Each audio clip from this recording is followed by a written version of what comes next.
they have a week at the Rio Gallegos, and the fishing was not so good. So they decide to send the clients to do a exploratory trip to a new place.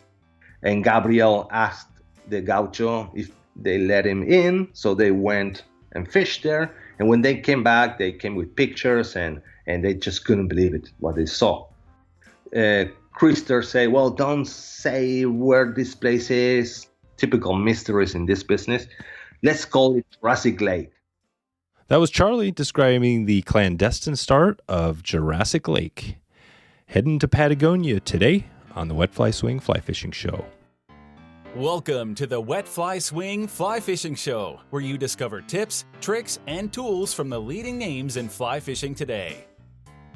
Hey, how's it going today? Thanks for stopping by the Fly Fishing Show. We're in the process of adding some more content to the Wet Fly Swing Member Society. If you have a chance and you want to join the society, head over to wetflyswing.com/members, and you can get started and test it out, kick the tires for free right now. Charly, the owner of Jurassic Lake Lodge, shares the story of how he found himself at the helm of one of the most well-known destinations in Patagonia and around the world. We hear about how these fish get so huge, how to deal with the wind, and the work Charly put in to make this place accessible to U.S. anglers and beyond. Another destination to add to the bucket list today. Before we get started, let's hear from our sponsors. OPST's rods represent decades of dedication to sustained anchor two-handed casting. A rod reflects its designer, and these rods are a true illustration of Skagit master Ed Ward's vision. The Micro Series from 3 to 5 weight comes exceptionally close to single-handed specs and is proving to be a unique tool for trout and smallmouth anglers. Head over to wetflyswing.com/OPST to check out the lineup right now. That's wetflyswing.com/OPST. Angler's Coffee roasts a full range of coffees with one goal in mind, delivering excellent coffee to every single angler. And I'm one of those anglers who's been loving Angler's Coffee. Great tasting, robust, and good to go.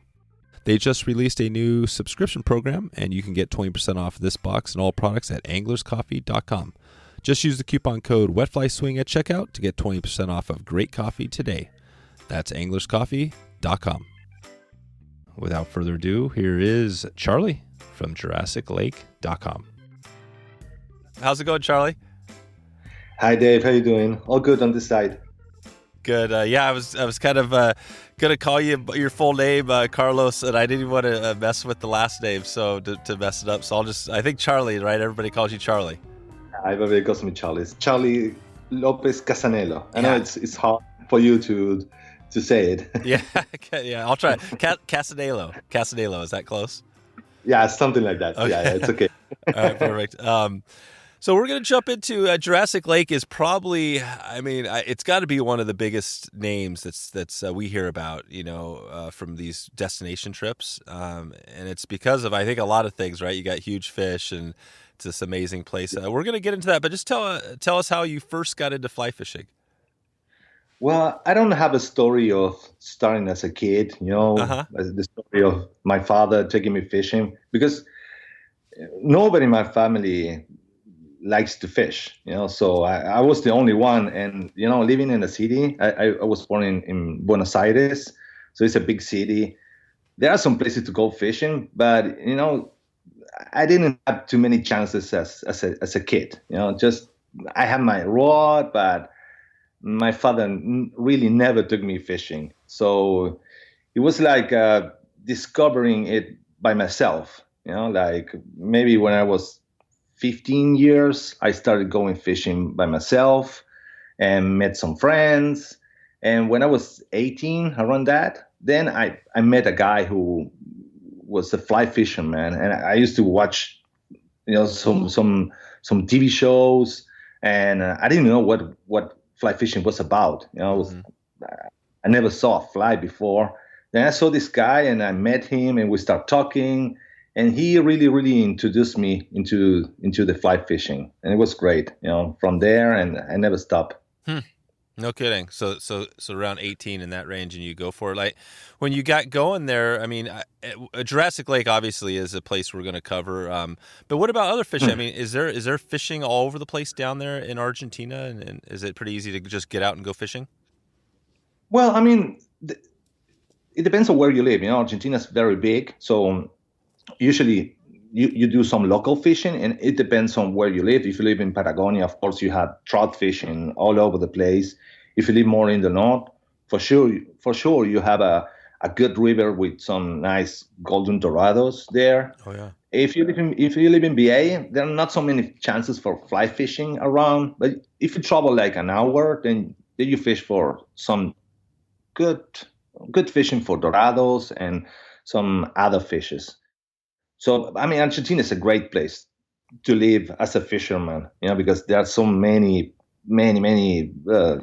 places you can go. So, I mean, so many good fishes, some good sizes, amazing species.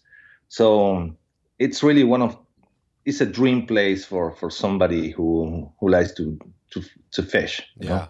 Yeah, totally. Yeah, fishing and just outdoors, right? I mean, that's one of the attractions, people heading down the south, right? I mean, what is that for somebody that hasn't been there? Can you paint that picture to what Argentina is like from the outdoors perspective? Yeah, I mean, you have you can go to the north, and it's like some part is like a desert. It's more similar to Bolivia. It's very high. So there are a lot of things to do there in Jujuy, in Salta. There are also some good rivers in Salta to fish for dorados. More close to Brazil, it's like a jungle. Okay, it is a jungle. It's closer to the Amazon jungle. In the middle, you have Buenos Aires. It's more a steppe. You have some very rivers to fish there for dorados and other species like pejerrey, which is not so popular on the fly, but it's a very attractive fish. That's perhaps the most popular fish in all Argentina is pejerrey. How do you spell that? It's pejerrey. Rey is king.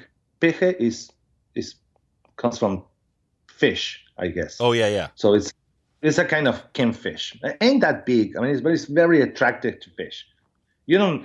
You can fish it on the fly, but it's not the most popular way to do it. Yeah, it's very attractive with live bait to fish, and awesome. It's an awesome fish, and it's all over Buenos Aires, the state. So that's perhaps, I don't know, 80% of the fishing in Argentina is for pejerrey. Even many people don't know that, everybody thinks that it's about trout fishing and dorado, but no. I mean, we all do that, but imagine that 60% of the population lives in Buenos Aires, meaning that the closest fish they have is for pejerrey. Yeah, gotcha. So, and if you go south, you have all Patagonia. Patagonia is huge. You have desert, you have mountains, you have the glaciers. I don't know. It's my favorite place in the world, I guess, is Patagonia. Amazing. Yeah, and I'm hopeful. I haven't been down there yet, but it's been a place I've been wanting to go to for a long time, and just, I mean, I love fishing, obviously, but I mean, just the outdoor, just getting out there and seeing, the whole thing and the mountains and stuff. And that's what's cool about it. When you think of Jurassic Lake, where it's at, maybe you just talk about that Jurassic. Well, before we get to what Jurassic Lake looks like, tell us how you came to be where you're pretty much running the show there at Jurassic Lake, right? Well, in fact, I started in this business. It was a casualty. I used to have a filter factory. I used to produce industrial filters. That what I did for many years. And I was an angler, just like anybody. And I used to go to a fishing club in Buenos Aires. It's a very popular. It's the first fishing club in South America, and I met a guy there who is owner of Untamed Lodge now, and used to be also owner of La Zona. That's Marcelo Perez from Untamed Angling. Oh, and he showed me some pictures. He just went to Bolivia for the first time and came back and showed me some picture of the jungle of the Dorados in clear water. We used to fish for Dorados in dark water, dirty water, not in clear water. In Argentina, you can just fish for Dorados in clear water in Salta and Esteros de Liberá, and that's it. There are not so many rivers. Mainly the Paraná is huge and it's dirty. So just seeing a Dorado in clear water, I got crazy. And I say, well, Marcelo, you need somebody to join your team. So I just sold my company. Prior to that, I went to Germany to work. And when I came back, I sold my company and I was free. And Marcelo invited me to join the team. And that's the way I started this business, It was a casual, just after a conversation. And that was in, I guess, it was 2010, I guess. Yeah. So I worked at Untamed. We had Jurassic, the Roche, fly fishing. We had another destination in Patagonia, another destination in the Rio Rigoshen. It was called Far and Rivers. Now it's called War End Lodge, which is also an amazing destination for zero and browns. Oh yeah. And then I quit. I started my own company in 2013. I kept La Zona with my partner. We both bought La Zona Lodge, which is a destination downstream the Salto Grande Dam at the Uruguay River. It's a place for huge Dorados. And then I started conversation with Gabriel Tornou, who was the owner of Jurassic Lake, Yep.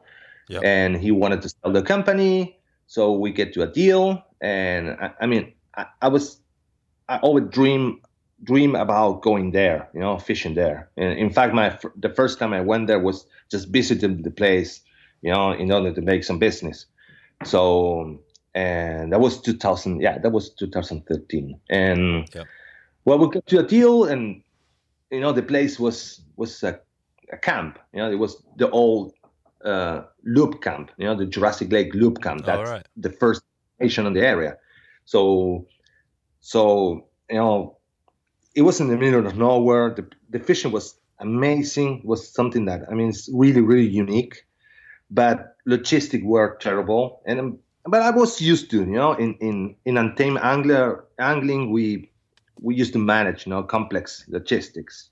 So it was not something really hard to figure out how to make that better.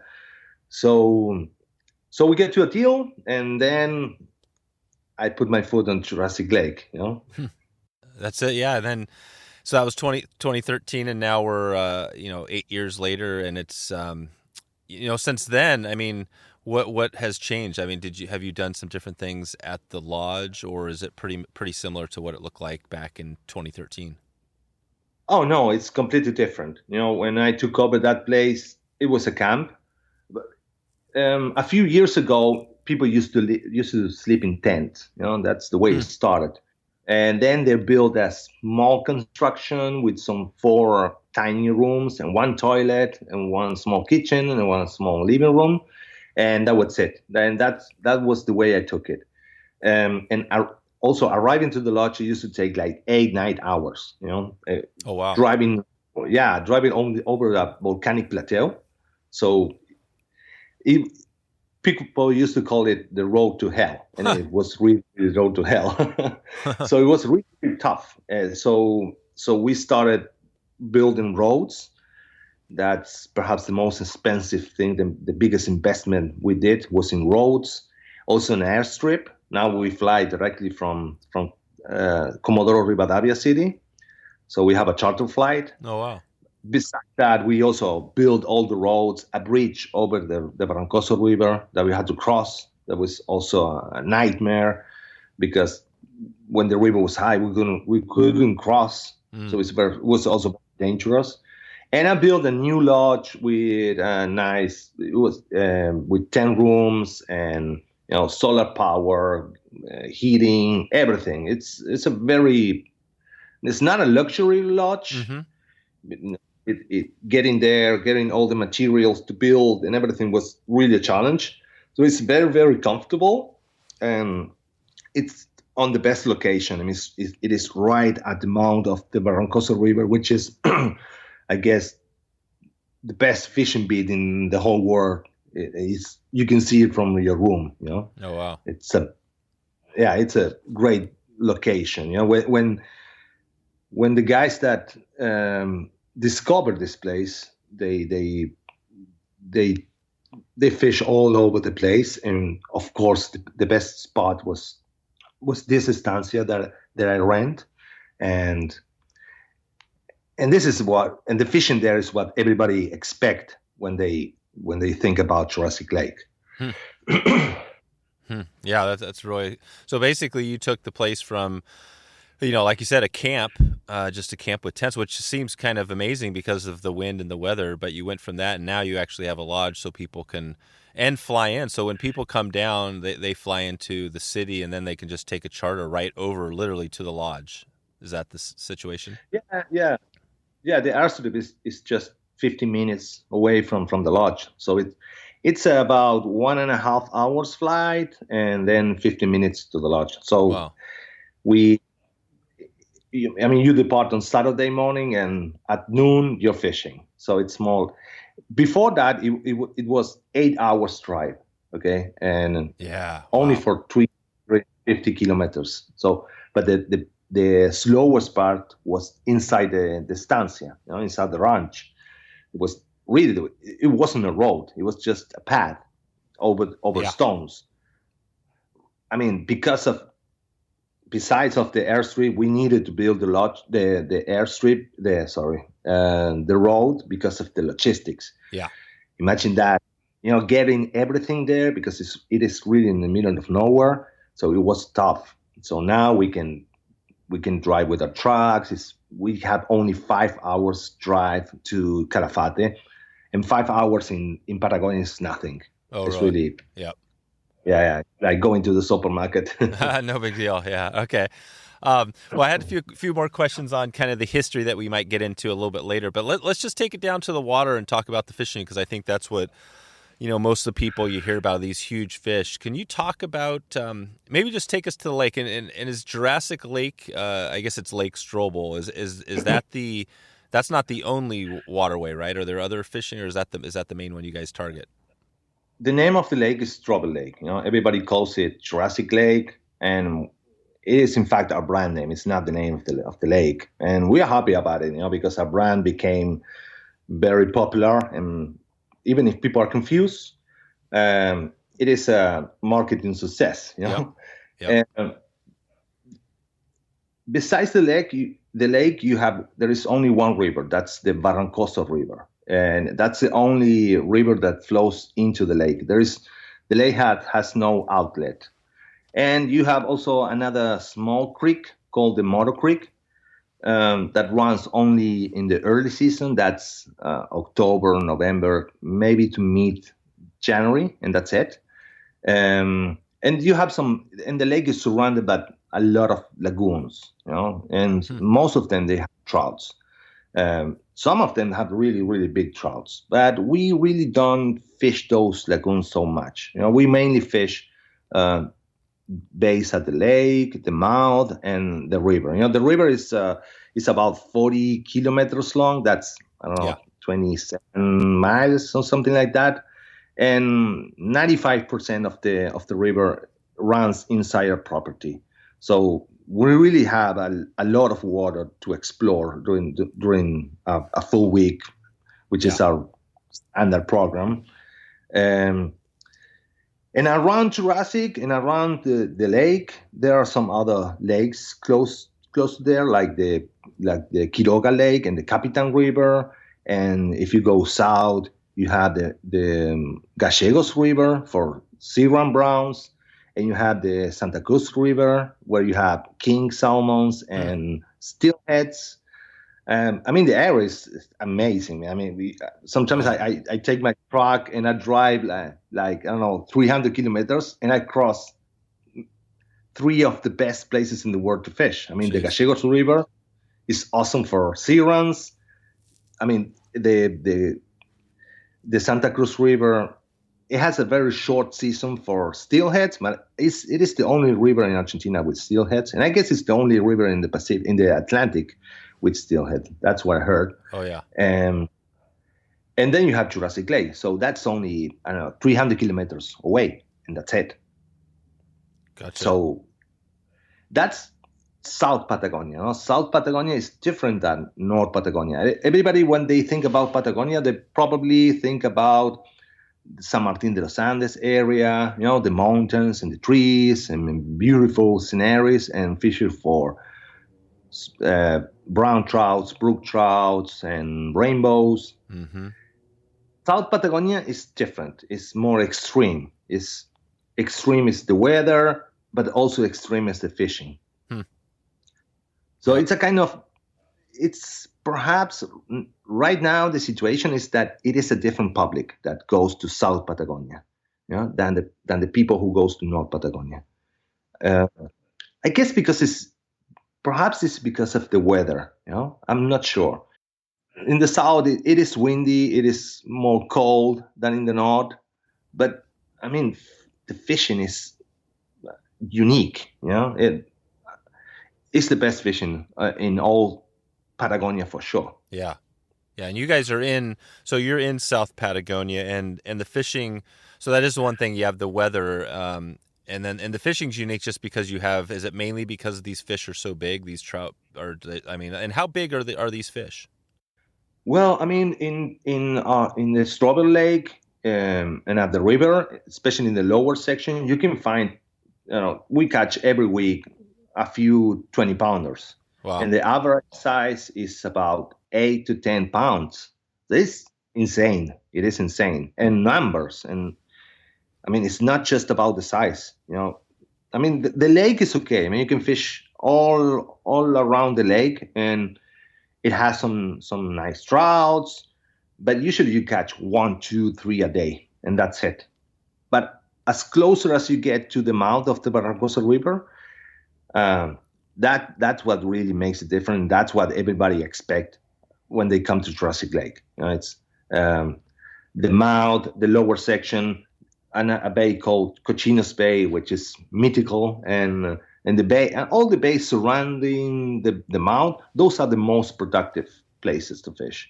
And I mean, people can catch from 20 to 100 trouts a day. Jeez. Yeah, it's crazy. It can get really, really crazy, especially in the early. That's October, November, December to mid-January, and back in March and April. Gotcha. Those times are insane fishing. That's it. So if you had to pick one time, the winter time, or well, I guess down here it'd be January through March is kind of the best time for fishing. Well, it is. Our season is very long. It's a 7-month season, so it is different. Each month, or we can divide the season in 3. You have the early season, mid-season, and late season. So early season is for those anglers who, you always catch big fish. Okay, it's not about catching big or small. In the early season, you catch a lot. When I say a lot, I mean, I'm not lying. It is insane. So yeah. It's one fish, one cast, one fish, one cast, one fish. That's usually that. Of course, you can have bad days. It is fishing. I'm just talking about normal to good days. If you come in the late season is more for those anglers who like steelhead fishing. Yeah. Maybe you catch less, but when I say less, maybe 20, 25 trouts a day, but big. All of them are good size and chrome and strong. And because we have a second run in April, that all those chromers, they run into the river. So that's my favorite part of the season. And in the mid season it can be from February to mid-March. That's when the rivers, it's on the lowest water level of the river. So fishing gets more technical. It's more dry fly fishing. It's great for dry fly fishing, but you need to be very, very precise on your cast and use thin tippets. So because trouts get really, really spooky. So that's another great time to fish. So it depends on what you want. If it's we are all anglers, but we like different things. So the good thing about Jurassic Lake is that we have different things to offer. Also different waters to fish, and it is about, I guess it is about the whole experience. It's the place and the guides and the stuff, and well, everything creates an experience that people really, really enjoy. And now let's take a quick break for a word from our sponsors. With more than 40 years of experience in coffee, the Anglers Coffee team roasts a full range of coffees with one goal in mind, delivering excellent coffee to every single angler. That's why they've released a brand new coffee subscription program made just for you. Just visit anglerscoffee.com, provide your coffee preferences, your mailing address, and how much coffee you drink in a week, and they'll take care of the rest. There's no obligations or hidden fees, just great coffee delivered to your front door. And I've been using and loving Anglers Coffee, and I am a coffee fanatic and have tasted bad coffee for sure. Anglers Coffee is definitely great coffee. I've been enjoying it. It's as good, to be honest with you, it's as good as I've had that I can remember, and that's pretty awesome saying since I drink a lot of coffee. So join me in supporting a great company who supports great coffee, fly fishing, and conservation. As part of Anglers Conservation Alliance, Anglers Coffee donates a portion of every sale to help conserve and protect our wild natural habitats and fish species. Right now, you can get 20% off your first subscription box or gift box. Simply use the code WETFLYSWING at checkout. Just visit anglerscoffee.com and get 20% off your first subscription or gift box using WETFLYSWING at checkout. That's anglerscoffee.com. Okay, now back to the show. So that's it. So when you go down there, you're going to get the similar like lodge experience. You're going to stay at a lodge. You guys have, do typically people have guides and they do that whole process down there as well? Yeah. I mean, the service is a full guided service, and it's all waiting, and it's usually one guide per two anglers, depending on the beat. Sometimes some beats we do 3 anglers, and we rotate all the beats, so everybody has a lot of chances to fish during the week. And we are so close to the main beats that and imagine that in our summer, days are very long, so there are a lot of fishing hours. Like the sun goes up at 4 a.m. and it goes down at 11. Oh wow! Okay, so people get up and go fishing, and then they come from breakfast, and maybe they catch 5 trouts before breakfast. That's awesome. And just to be clear now, so you have the lodge, and the lodge is not on actually on Lake Strobel, right, or Strobel Lake. It's off. Is it a few minutes away, or how's that work? Oh no, the lodge is right at the lake. Oh, it is. It's there. It's right at the lake and at the river. It's right at the mouth. Oh wow, yeah. So you're right there. Okay, so I was watching some older stuff that was there, but yeah. So I think I was watching some videos or something on it. But yeah, you guys are right there. So people literally, you can just jump out and start fishing. Oh yeah, it's I don't know. You walk 100 meters and you're fishing. Oh That's wow. it. Gotcha. Okay. Yeah. Those are the main beats. Then of course we have 15 kilometers of shoreline of the Strobel Lake with some great bays, and we have 40 kilometers of the Barrancosa River. So, yeah, and also the Creek. So, gotcha. But our program is we set our program with the guest. We try to decide where to go fishing with the guest to say, well, you want to do a full day on the upper section of the river? We go and we do an asado there. The river is really, really long, and some parts of the river we never fished before. Nobody ever put a fly there. Amazing. That's crazy. Yeah. So there's space to explore too. Gotcha. So that's really exciting. So basically, you could go there, and you have guides, but you could also go off and just say, "Hey, I want to fish this section of river," and just kind of go off on your own and just start kind of No, we don't do that. I mean, No. we set everything with the guide. What we do is we have a rotation plan. Okay, so if you want to wake up early in the morning and you want to go fishing, okay, to those main beats that are around the lodge, you are able to go, but you go to your beat, the beat that you have your day. Okay, so that's the way we work, because we like people come here to fish and have a great time, and we try to don't stop that, to allow people to fish as much as they want. Yep. Gotcha. Okay, that makes sense. So right now, I guess we're kind of in mid-March. So if you were down there fishing today, what's that look like down there? How's the you guys getting some wind down there? Is it? I guess that's the one X factor, right? Is the wind? It sounds like it can get a little windy, but just break that down as something that people hear about. How bad does the wind get, and is it that big of a deal, or how do you work with it? Well, we always say you had to make friends with the wind, and it is not just our place. I mean, all South, especially South Patagonia, is very windy. You can expect to have, like, in a week, 3 windy days. That's you have to expect to have that. But you need wind. When it is very calm, fishing get tough. All right, ain't that? Yeah. True. So you need wind, but not so much. Just a little bit. Yeah. But it can be really windy. Really, like.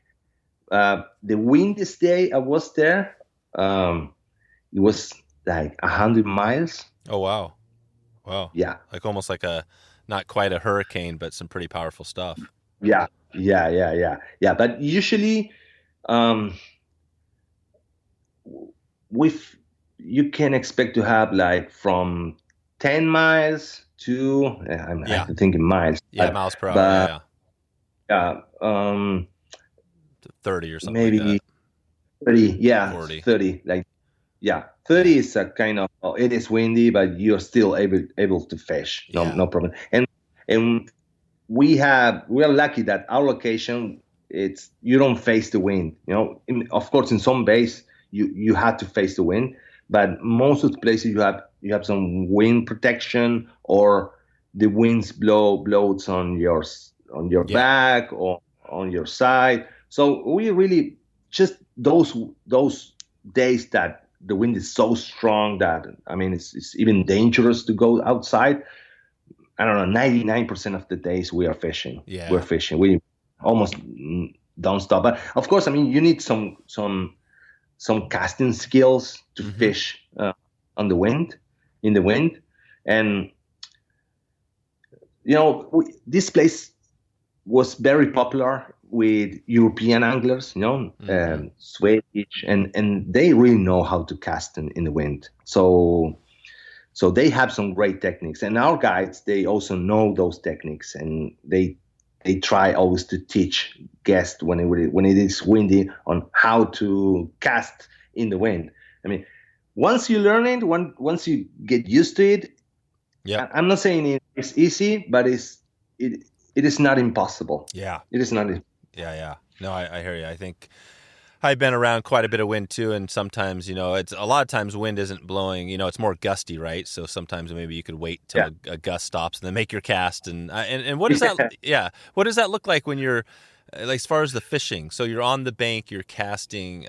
Maybe talk a little bit about like what gear you would bring down there, and then what, how that works as far as fish. Are you casting just really long and then stripping in, or what does all that look like? Well, we always recommend to bring a 7 or 8 weight rod and floating line. That's it. No, we don't use sinking line in the beats we fish.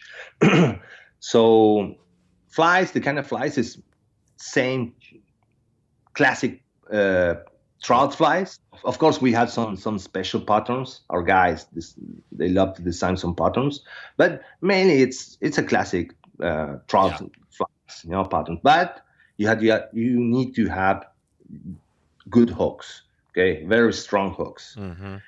You buy those, Chinese flies, they will bend or break for sure. So you need it is not about the pattern, it's mainly about the hook. The main food in the lake is scuds. So we also use scuds to fish.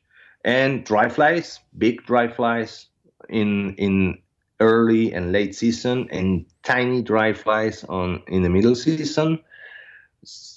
Sometimes streamers, they were good, but many dry flies and nymphs and some terrestrials that works really, really good. Gotcha. Though, and always use and bring a 4-weight rod to fish on the mid and upper section of the river, also with floating line, and that's it. I mean, ain't that complicated? Yeah. So okay. So yeah, it's pretty straightforward. So basically, just if you do some lake fishing, you probably just bring your normal lake boxes or whatever, and but it sounds like you're either kind of down fishing nymphs, maybe like or leeches. Do people fish all that Phil Rowley, the balanced leech stuff with and woolly buggers, stuff like that? Does that work too? Oh yeah, leeches are working really well. I mean, we really discovered the leeches not so long ago, and they were really, really amazing. Yeah. And one thing about fishing in the Strobel Lake is I mean, fish are big and because they have a lot of food, so they don't have to run to swim fast to get the food. So you have to strip really, really slowly. That's one. Sometimes it is the opposite, but most of the days it is slowly, and it is slowliest as people think. Sometimes we say to the guests, "Hey, strip slow," and they're not doing it slow. So it is very, very, very slowly. But sometimes, fish are hunting for tiny fish, and then you have to strip fast. So, but I don't know, 90% of the we strip slowly. Gotcha. Okay, and this is, and so you have these beats, and people aren't. I know I was watching a video. I think a friend of mine, I think you probably know, he's been down there a few times, Dennis Isbister with the Wild Fish, Wild Places. I think they brought some boats down there one year, right? Do people ever do that very often? No. We don't use boats. You can use boats on some, I guess some other stances use boats on a lagoon, I guess. But it is really not a place to put a boat. Oh, it's not. Yeah. We had a boat. We had a kind of drift boat. Okay, and we used it a few times, but it's too risky. It's like in 5 minutes, it's really, really windy. So we said we prefer to don't use boat, and even because fish are not far away from the shore, so you don't need a boat because you fish. In fact, sometimes you don't have to put your foot on the water. That's better. Yeah. So it's like, well, just cast from the shore is more effective than fishing from a boat. That's cool. I'll put a link. I had George Cook on, and he talked about fishing, lake fishing from the shore. And I'm sure there's a bunch of tips he talked about in there that would apply to Jurassic. So, yeah, it sounds like it's pretty cool. It's pretty straightforward. There's not like a bunch of special lines or rods you need. You can kind of just bring it's almost like, I guess you bring your heavier stuff, like your saltwater or your steelhead gear. And then that's it. Is that pretty straightforward as far as the fishing? Yeah. Ain't that complicated. I mean, of course, if you have a balanced line with your rod and whatever you have, you feel comfortable to fish, especially on windy days. That's it. That's the tackle you need. Yeah, Gotcha. Okay. So basically, and you said typically when people come in, do they fly in on a Saturday morning? Is that what they do? Yeah, to make logistic easier, we offer full week programs from Saturday to Saturday. So you just have to arrive to Buenos Aires, take a flight to Comodoro Rivadavia. That's 2 hours flight from BA, and you overnight there, and we pick you up in the morning, drive you to the airport, you take the charter flight, and you start fishing. And on next Saturday, you will be arriving back to Comodoro at noon. So there are several flights after that to fly back to Buenos Aires, and from there back home. So it's really easy. And we also offer some in February. After February, we offer half week programs from Saturday to Tuesday and from Tuesday to Saturday. Also, we use the charter flight on Saturdays, and we drive to Calafate, which is the closest city is Calafate. Yep. And we drive on Tuesday to Calafate. So it's also a great place to do combinations. Like we also have our charter flight service can fly from all over Patagonia. Oh, wow. So we also offer private flights. Like, I don't know, you're fishing for brown trout, sea browns or something. Yeah, whatever you want to come down here to fish for 3 days, no problem. We bring you with the plane, no matter where you are. If you're in San Martin de los Andes or Rio Grande, Ushuaia, whatever. So, Gotcha. Because I guess it is a very good place for people also to do some combinations. Especially now after the COVID, it's like if you travel so far away, why don't you take a few more days and do some more fishing? Exactly. That just go into one place. And the problem about Patagonia, it is logistics. If you go into North Patagonia, to San Martin de los Andes, and you want to go fishing to Jurassic, before this you had to go back to Buenos Aires and from there take another plane. So it was crazy. So with the charter flight service, we can connect all Patagonia, and that's a great add-on to any trip, I guess. Gotcha. Okay, so you come down, and if you were down at Jurassic Lake or even Tierra del Fuego, so you're saying it would be hard to get rent a truck or something like that and just do some travel around, like stay at your lodge and then maybe spend a week just traveling. Would that be challenging to do? It is expensive. Okay. Yeah. You mean as a do-it-yourself in Patagonia? Yeah.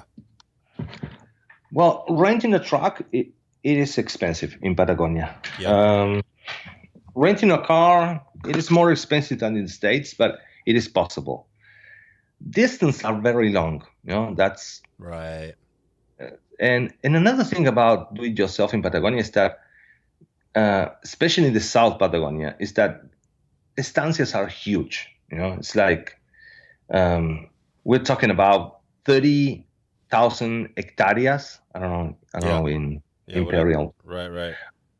But I mean, it's huge. So there are not so many access to go fishing in South Patagonia. So I mean, I'm not saying it is not possible, but it's just you need to organize your trip before. Okay, talk with some people who know some landowners, and I mean, people are very nice in Patagonia, but they don't like people just getting into the lands, people they don't know. Okay, no. So but if you talk in advance and you get the permission to get into a property, no problem. You can organize a trip of a lifetime, for sure.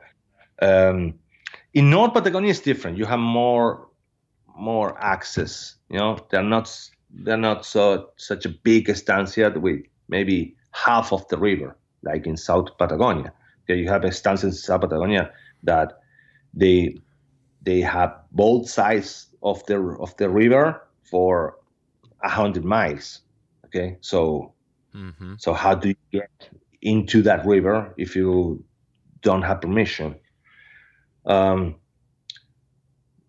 guess it is possible, but you need to talk to local people. And there is always a way to connect with anglers from Argentina or guides or whatever to set a trip. Yeah, it takes some. I can see. Yeah, it just takes a lot more time logistically, and you probably wouldn't be, necessarily if you had a wife and a couple of kids, you want to do some traveling. That might not be the best place, right? Unless you could really plan things out, sort of thing. Yeah. So, and also distance, as I said, distance. Imagine from Calafate to San Martin de los Andes, you're talking about more than 1,000 miles. Oh, wow, 1,000 miles, yeah. Yeah. So, and more than 1,000 miles. Yeah, so that's huge. The distance are huge. I mean, it's a beautiful road. You drive through the 40 road, and it's beautiful. And of course, you have plenty of small streams to fish. But I mean, it's not a trip that you can do in a week. Okay, so if you organize it, and of course, I mean, if I can help. If somebody wants to organize a trip, just send me an email. I will help him. Mm-hmm. Okay, but you need to take like a month. Yeah, to do it. Exactly. Yeah, you need a month. Take a month. I was just thinking. Another guest we had on quite a while back, Justin. He's done some traveling down there. He talked about how they do some of their stuff, and that's exactly what he said. He said, "Don't come down. Don't plan a 2-week trip. Give yourself a month because No, give us. I mean, you want to take 2 weeks? Hey. Go set a guide. Go to Jurassic. Go to a lodge or hire a guide, and that's it. But when you do it by yourself, you need to discover and you need to talk to people and get access. Hey, now I know this guy who has a land and he can get you access to it. So that's the way it is. You need to talk to people, and that takes time. And most of the time, you will be wasting your time and not fishing. It is also about the experience. That's the part of the do-it-yourself experience. It's like discovering. Yeah. Otherwise, just pay and go to a lodge. That's what we do. Okay, we fix your problem. That's right. Yeah, you make it comfortable. That's the other thing. I like you said, the weather. If you're down there, man, I mean, gosh, you're out there to do it yourself in a tent, and you get a 100-mile-an-hour windstorm. You're gonna be hating it. Yeah. Okay. I received some emails from, hey, what about if I put a tent? Saying, you don't want to put a tent there. No. Oh, right. Yeah, I put a tent up at your near your place. No, that's good. Okay. So I think we kind of have the gist of what it is. It's obviously a chance at a trout of a lifetime in this beautiful place. You're kind of at the base. And are you at the base? How far are the mountains away? Like when you're at Jurassic Lake, are you looking back and there's mountains that are just kind of all over the place out there? Well, our place, we are in the middle of Patagonia. Okay, so we are in a volcanic plateau. So the mountains are really, really close, like 70 kilometers away. You have the mountains. You have the border with Chile. Okay, but it's not something that you see from the lake or from the river. But when you are on the plateau, you can see the mountains. On horizon. Okay, but we are not. We are in a volcanic depression. Okay, so it's a completely different scenario. It's unique. It is unique. But I mean, there are some really amazing places to go on the mountains. We are close to Chalten. Chalten is with the Fitzroy and the Cerro Torre. Amazing for hiking, and also there are some good fishing opportunities there too. Gotcha. Okay, so and you said that at the lodge you can have, is it a maximum of 10 people per week? Is that what you have, or can you get more people there? Well, we do a maximum of 12 anglers, and it is not because of that we have limited water access. But it is more because the main bits and the most productive bits, and that's what people wants to fish. That's the capacity we can offer the same experience to everybody. Otherwise, I mean, of course, for the business, it is better as much anglers as you can have. But if we put more anglers, means that we had to send clients to fish. Lagoons and some beds that are not productive, so People come to our place with very, very high expectations, very high expectation. And in order to do our best to accomplish the expectations, that's the amount of anglers we can have. Because in fact, we have more rooms. We have 10 rooms with 2 beds. So our lodge capacity is higher. Oh, it is. But 12 is a number that we can manage well and offer great fishing opportunities. That's what we set that number. Let's take a quick break for a word from our sponsors. OPST's rods represent decades of dedication to sustained anchor two-handed casting. A rod reflects its designer, and these rods are a true illustration of Skagit master Ed Ward's vision. The Pure Skagit series falls right in line with OPST's principles, a short, medium, fast-action rod that sports an extra sensitive tip, all while maintaining a powerful lower section that's true and sure to leave you impressed by its feather launching potential. And I've been using this rod for steelhead lately and been blown away by its lightweight and the power it packs. You almost don't realize it's in your hand. It's like it's ultralight. So that was, thinking about how to describe this thing. I think that's the word that comes back to me. I was casting some big flies for steelhead with a sink tip and a bunch of wind, and I didn't have a problem at all, even with my less than perfect casting technique. So I've been impressed with the 11-foot 7-weight, but there is a huge line. They have 3 different rods in the lineup, from 6 to 9 weights, and from 10-foot 8-inch all the way up to 12-foot 3-inch, which pretty much, for me, covers it all. So I'm excited to dig into more of this. Targeted towards fishing large trout and up to Canadian and Alaskan king salmon, this series should cover all of the bases when targeting those larger fish. Head over to wetflyswing.com/OPST to check out the lineup right now. That's wetflyswing.com/OPST. Okay, back to the show. Is the lodge specifically, do people ever come to the lodge more like I was saying, like a family sort of thing where they come down there and, maybe a couple people are fishing? Do you ever have kids there, or is this something where it's just a fishing thing? Well, we did have some families. But the truth is, they're not so, even if the estancia is huge and we have peregripes, you say, like stone grapes that from Indians and many, many places to go and visit. It is a place mainly for anglers, and we don't have so many non-angler activities, nice lodge in San Martin de los Andes. You go to the city, you go horse ride or rafting. You have so many options to give to non-anglers. We maybe like Rio Grande, okay? South Patagonia is more for hardcore anglers. Yep. That's what I think. We do our best, and the families we had, they have a great time. But it is not the best place. No, there's not a ton. It's not. Yeah. When it's windy, what can we do? What can we offer? Of course, we do some cooking at the lodge, empanadas. We teach how to cook Argentinian food. Oh, cool. But it is windy. It is windy. Yeah. That's the thing. Yeah. So it's a fish. Yeah. It's definitely, you go there, you get your chance at a world, your trip, fish of a lifetime. And that's amazing. So, okay.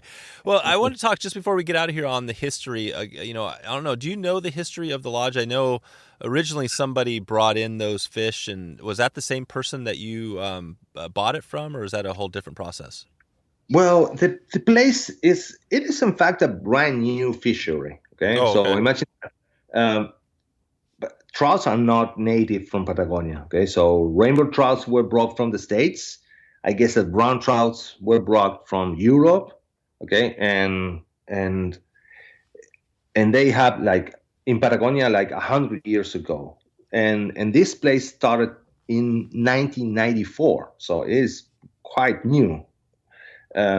Before that, there was no fish in the area, but mainly the lagoons. The biologists knew that this place was very, very productive.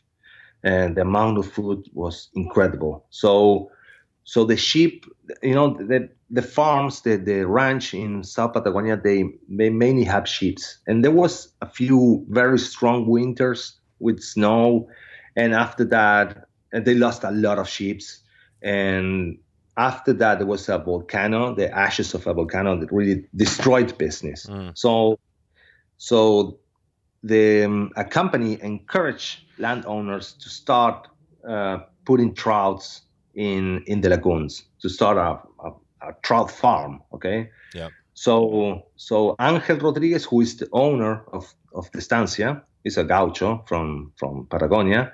He was the one who brought trouts, and the trouts came from the Santa Cruz River. So those are the steelheads from the Santa Cruz River, the wild steelheads from the Santa Cruz River. So he brought trouts and started putting them on the lagoons. And he just took a few of them and put them on the river, just because he had some friends that they probably wanted to come and fish. But he never knew. He didn't know what was going to happen. The business didn't work, okay, with the fish farming didn't work. And 4 or 5 years later, trouts started to get big and they reached the lake, okay. They went down from the river, reached the lake, and they start growing. And Angel started seeing big trouts in the river and started inviting a few friends. So just a few guys came. I mean, it was tough to get there, like 10, 12 hours driving. So it wasn't really hard to get there. And you needed the permission from him. Okay. So he was not a guy from the fishing community or whatever. Community. He didn't have a lodge. Yeah, it wasn't a setup. He wasn't working with Yellow Dog Travel or anything. Yeah. So what we started to hear rumors about that place, about Strobel Lake, but it was impossible to get there.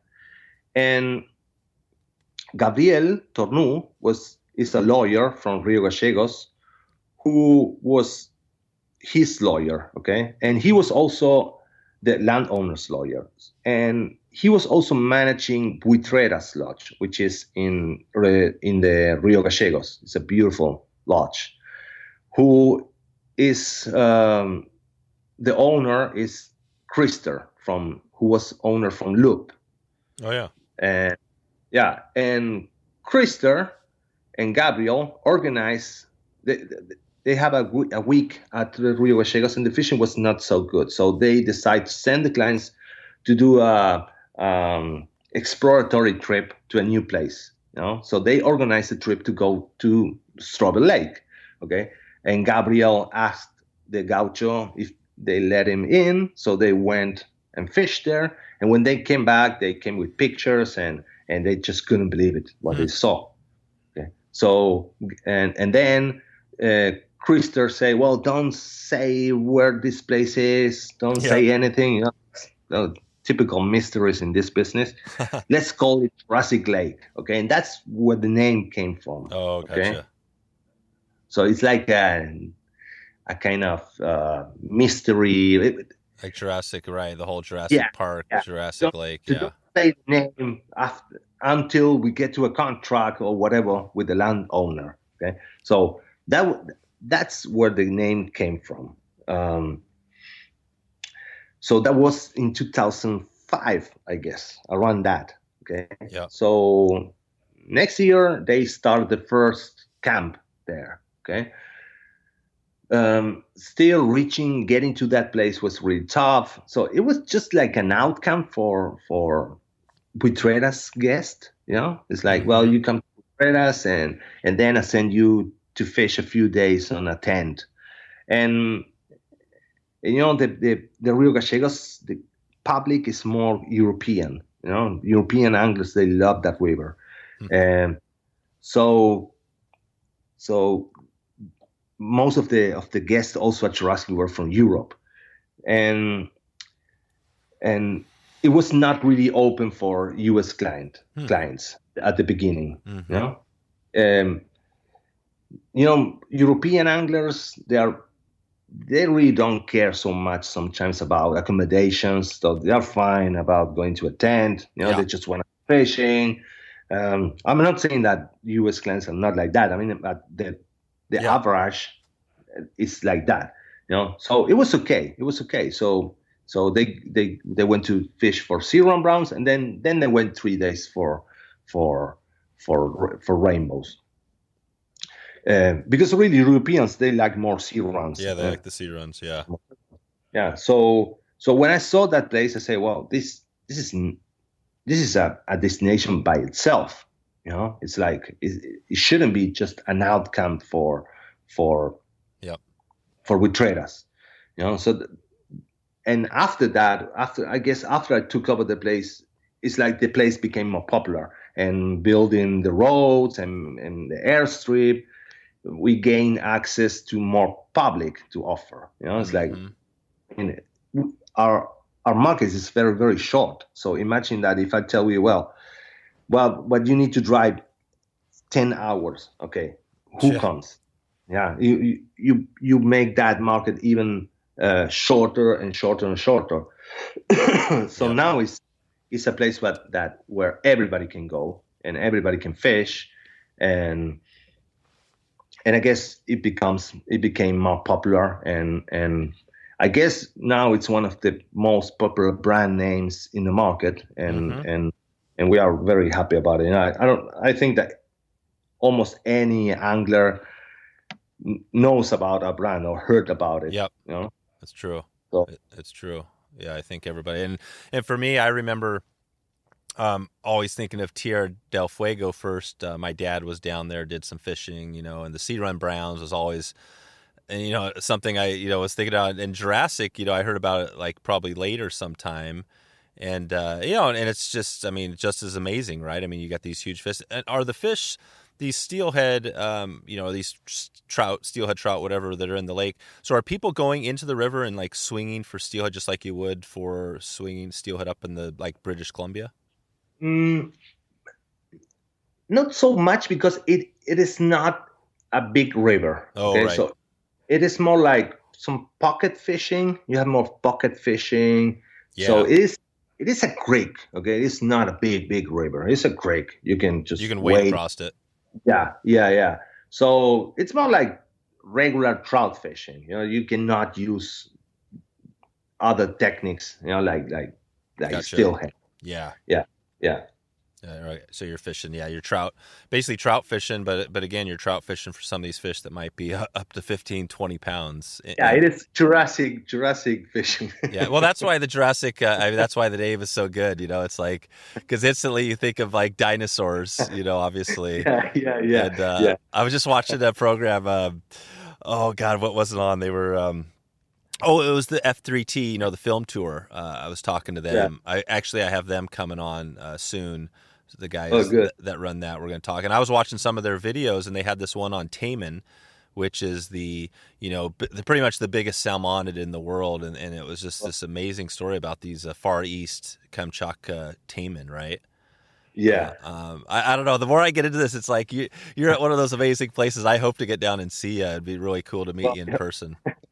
Well, you had to come. I mean, invitation is open. Yeah, Once definitely. we get back to normality, because I don't know if you know about, but we are still almost Tell us about that. So the COVID, we're still in COVID now. It's like mid-March, and it's, the funny thing is, well, not funny. It's terrible for a lot of people. But there have been people that have been traveling. I mean, I've talked to like George Cook, for example. I mean, he's he's a big name in the fly fish. He's been traveling the whole time, like all through. I mean, he's been fit. He said in 2020 he had like his best year of fishing. But for places like you guys, for like Canada, I mean, it's still on lockdown, right? Well, I mean, it's funny because people here lives almost the regular life. It's like not too much different than before. Of course, I mean, movies are closed, restaurants have some restrictions, and local tourism is allowed. Okay, so people are traveling inside the country. Okay, but non-residents are not allowed to come for tourists. You may come to work, okay, with this permission. You may come to work to Argentina as a non-resident, but that's it. That's it. So we have a season, but just for local people. I mean, we are very happy to have local people. It is a great opportunity for local people to visit this place. But for business, it is terrible because with that we can only pay for salaries maximum. That's all we can pay. That's it. I mean, and this situation still continues. I mean, the government is not talking about opening borders for non-residents. I mean, they don't even mention that. Wow. You know, it's I don't know. We are all thinking that, well, there is going to be a 21-22 season. You know, we don't even want to think about it. You know, we don't. But it is a possibility that we may not have another season, a next season. It is still a possibility. Yeah. And as I say, I don't even want to think about it. You know? No, definitely not. No, I mean, and next season being, so basically you guys go through the up until what, May, June, and then you closed it. When do you close it? Typically, when do you not book trips there? Well, we close on May. Yeah, we have many people who likes to fish early May, so we try to close on first or second week of May. I mean, fishing is awesome in May. It's amazing, but logistically it's hard because it can be, everything gets frozen, like pipelines get frozen. Oh, right. So it is really hard to keep the lodge working, and then it can snow and you may miss your flight, okay, because we may have to. So for those who wants to come in May, I say, well, come, no problem, but these are the restrictions that we have. You may not have water until noon, and you need to be flexible with your flight, okay, because if it starts raining and if it starts snowing, we may have to delay your flight for another day or something like that. You know, we may have to depart the lodge on the next day.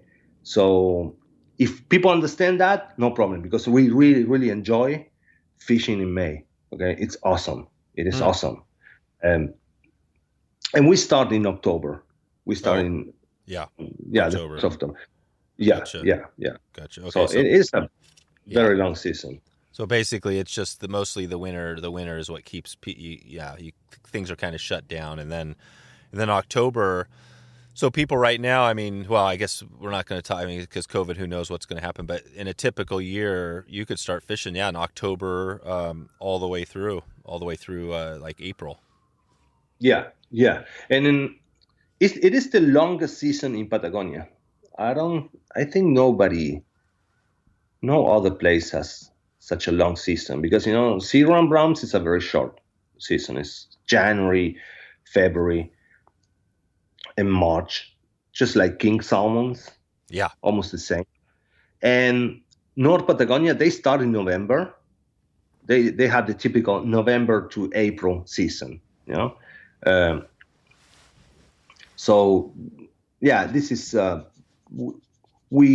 season is longer. It's longer. Gotcha. That's cool. What do you do in the off season? Do you kind of just keep things from freezing, sort of say, or do you kind of hold tight around there, or do you go somewhere else? No, I mean we prepare everything for the next season. We do teamwork, and we join the team, and we talk about what we did well or wrong, and also we do maintenance. Well, it's a lot of work during out season. It's this is so long. Like you have clients coming every Saturday. Like you need a time to stop and do some maintenance. Sometimes I don't know. We have things to do, but we cannot do it because the lodge never stops. That room is being used the whole season.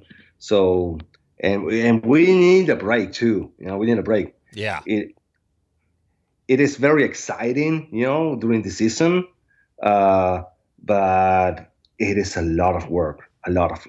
Like logistically, especially logistically, it's hard. So it's okay to have a stop. Yeah. And to have a break. That's right. Cool, Carlos. Well, we'll just take it out of here. I was just going to ask you, I guess, if you had, we're looking at March now in a normal season. If you're out there fishing, what would be one fly right now? If you were going out there right now, what would you be casting? I personally would use a beetle. Oh, a beetle, cool. Or a mice. Beetle wow. Or a mice. Yeah. Wow. So there's some mouse. This is like the mousing you'd think of up in like Alaska, sort of thing. Oh yeah. Oh wow. Yeah. Now you just opened up a whole nother thing. I didn't even realize the mousing was a thing down there. Oh, it's great. Mouse patterns. It's great. You can have a great fishing there, especially in the river.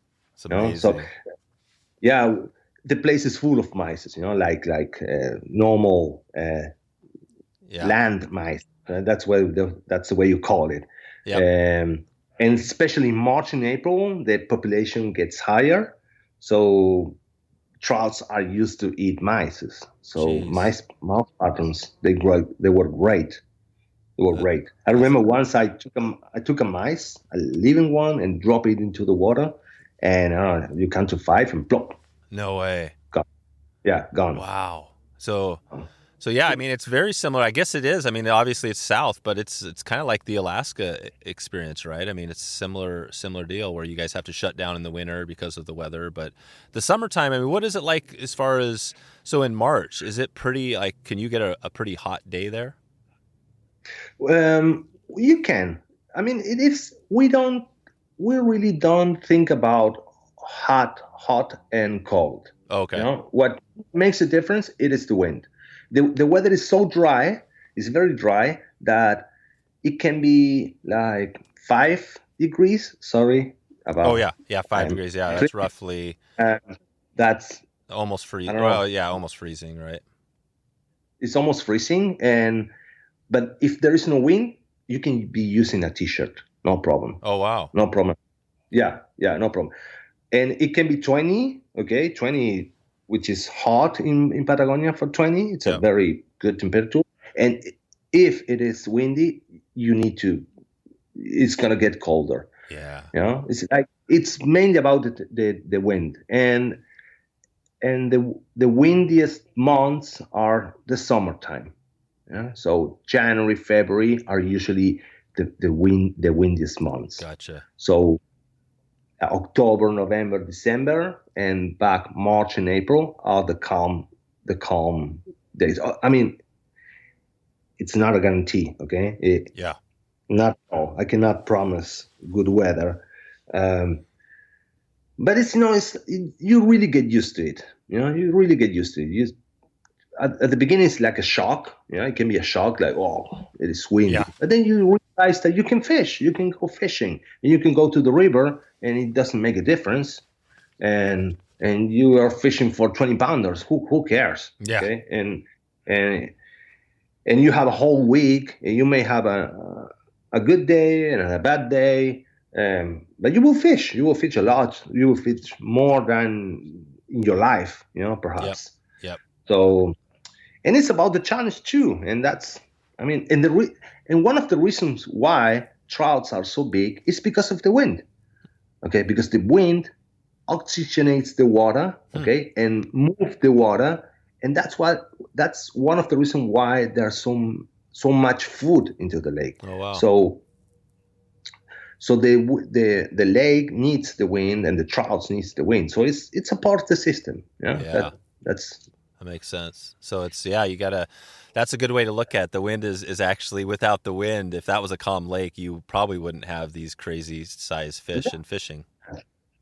Yeah. It's the wind, the amount of food, and the reason why trouts are so big is because spawning is not productive in this area. There is only there is only one river that flows. That's the Barrancoso. There is no outlet. So there is only one place trouts can spawn. That's in the Barrancoso River. And in order to get to the spawning grounds, which are on the mid and upper section of the river, they need to cross a few small waterfalls. So just a few trouts reach. Yeah, just a few. I mean, maybe 20 the big or something ones, like that. The big ones are making it up these falls. Not the big ones, the strongest ones. The strongest ones, yeah. Some trouts are so big, they cannot reach, they cannot reach the upper section. But just a few trouts that reach the mid and upper section, and those are the ones that spawn and creates, gives life to the again, and also, especially in October, November, when the snow starts to melt, in the lower section, when the water goes up, you have some new small creeks that gets full of trouts, and suddenly the water level drops and trouts get stuck there and die. Oh, geez. Yeah. So, we collect thousands of dead trouts. No kidding. You collect thousands of dead fish that just die kind of naturally. Yeah. And that's what regulates. That's why the system is perfect, because it's naturally regulated. So you don't have an overpopulation. That's crazy. Yeah. So you don't do. So as far as the fish, I mean, you guys don't do anything. You don't. Is this just basically a wild population that's you don't do anything for the fish, the actual fish? It's completely wild. Completely wild. We don't do anything. Wow, that's so amazing. I mean, that's like just shows you the power. Well, it shows you the diversity and resilience of trout, of rainbows. Because imagine this, there is another lake close to this lake called the Lago Cardiel. And the Lago Cardiel used to have fish, trouts, as big as the Strobel Lake, okay, as big as them. But the population started to increase and sizes started to decrease. Why? Because the lake has many, many small creeks where trout spawn. Okay, so spawning is very productive, and the population goes up and up and up, and trouts start to compete for food.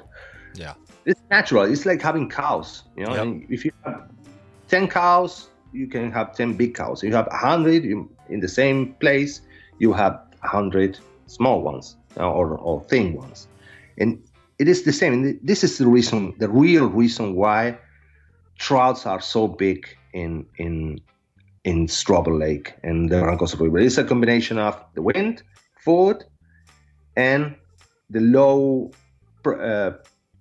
productivity of the spawning. Yeah, that's cool. And the high mortality. So we have exactly. Exactly. Wow. Cool. All right. Well, Carlos, I think that's about it. I guess, looking out here now, we talked, I mean, hopefully things open back up eventually for you guys, and I'll do my best to get the word out, and maybe we can just keep in touch as we move forward here, and awesome. And I'll definitely send some people your way, and thanks for taking all the time today and sharing the resource, and it sounds like an amazing place. Anything else we want to throw out there that we missed today that you want to touch on? Oh no, just invite you to come, and anytime you want to, and that's it. All right, Carlos. Well, I'll put a link out at JurassicLake.com, and and until we talk again, thanks, and we'll see you soon. Thank you, Dave. So there you go. If you want to find all the show notes with all the links we covered, just go to wetflyswing.com/208. We're updating and adding some more value to the Member Society. You can go to wetflyswing.com/members to get started for free right now. That's a wrap. That's all I have for you today. Thanks for stopping by the show, and hope to maybe catch up with you online or on the river. Thanks for listening to the Wet Fly Swing Fly Fishing Show. For notes and links from this episode, visit wetflyswing.com.